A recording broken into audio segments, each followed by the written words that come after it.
Quoi de mieux qu'une virée en Italie pour recoller les morceaux? Washington et Moscou partent à Rome.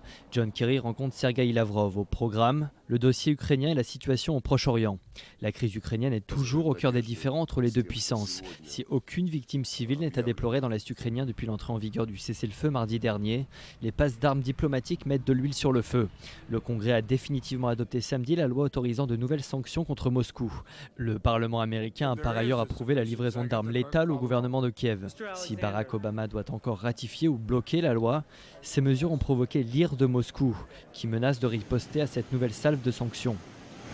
Le dossier ukrainien risque donc d'assombrir le ciel romain, et Washington et Moscou ne devraient pas se raccommoder autour du dossier proche-oriental. La crise syrienne devrait à cette occasion être abordée, avec un Bachar al-Assad dont la légitimité divise toujours autant Russes et Américains. Autre pomme de discorde enfin, le conflit israélo-palestinien. Depuis la mort du ministre palestinien Ziad Abouaïn dans des heurts avec des soldats israéliens, la rue palestinienne est en feu et Mahmoud Abbas se jette à corps perdu dans la bataille diplomatique. Enjeu principal, la reconnaissance de la Palestine par le Conseil de sécurité et le retrait programmé des territoires par Israël. Benyamin Netanyahou rencontrera John Kerry à Rome dès lundi. Il mettra tout son poids dans la balance pour convaincre l'allié américain d'apposer une fois encore son veto à une telle résolution.